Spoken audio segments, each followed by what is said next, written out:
Hujambo na karibu tena mtazamaji wa The World News katika kipindi hiki cha ulimwengu wa siasa. Mimi ni Adam Hussein.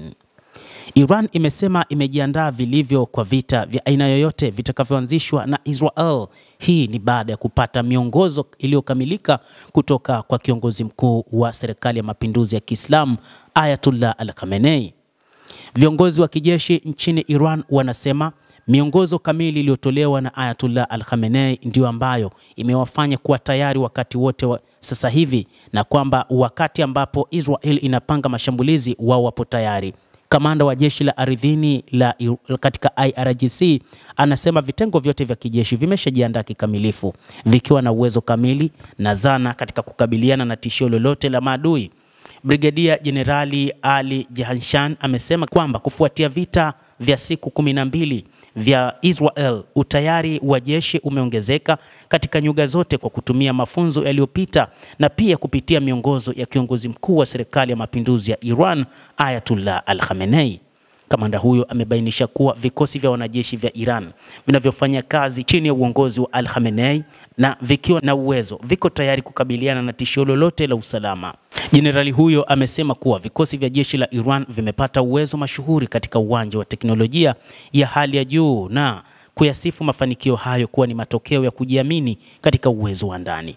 Akizungumzia zaidi vita vya siku 12 vilivyoweka na utawala wa Israel na Marekani mwezi Juni mwaka huu, kamanda huyo alisema utawala wa Israel kwa uungaji mkono wa Marekani na NATO na kwa kutumia teknolojia ya hali ya juu zaidi duniani ulianzisha vita vya mseto na vya utambuzi dhidi ya Iran. Alibainisha kuwa vita hivyo vilikuwa vimeundwa kwa kuzingatia mahesabu sahihi, huku adui akidhani vinaweza kusababisha kuporomoka kwa Jamhuri ya Kiislamu ya Iran.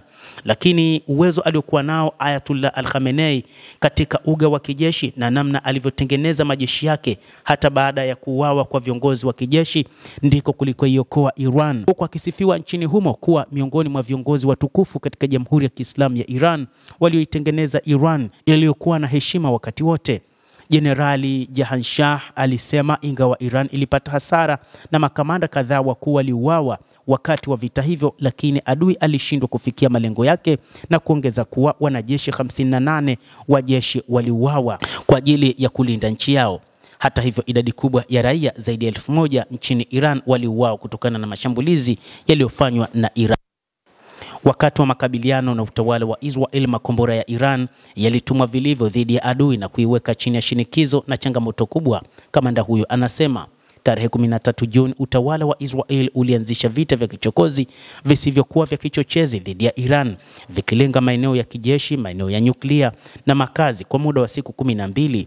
Baadaye ilizidisha mzozo huo kwa kushambulia maeneo matatu ya nyuklia ya Iran huko Natanz, Fordo na Isfahan mnamo Juni 22. Jeshi la Iran lilitoa jibu la haraka na la nguvu kupitia kikosi cha wanaanga cha IRGC, kilifanya mawimbi 22 ya makombora ya kulipa kisasi chini ya operesheni ya Two Promise 3 na kusababisha uharibifu mkubwa na hasara kubwa kwa miji katika maeneo yote yanayokaliwa kwa mabavu. Katika kulipiza kisasi mashambulizi ya Marekani, vikosi vya Iran pia vililenga kambi ya anga ya Al Udeid nchini Qatar, kituo kikubwa zaidi cha kijeshi cha Marekani katika Asia Magharibi kwa safu ya makombora. Makabiliano hayo yalimalizika Juni 22 wakati usitishaji wa mapigano ulipotekelezwa. Endelea kutufuatilia mtazamaji, na nikusihi usisahau kulike, usisahau kucomment, kadhalika na kusubscribe channel yetu hii ili upate habari hizi kwa mapana hapa The World News. Naitwa Adam Hussein.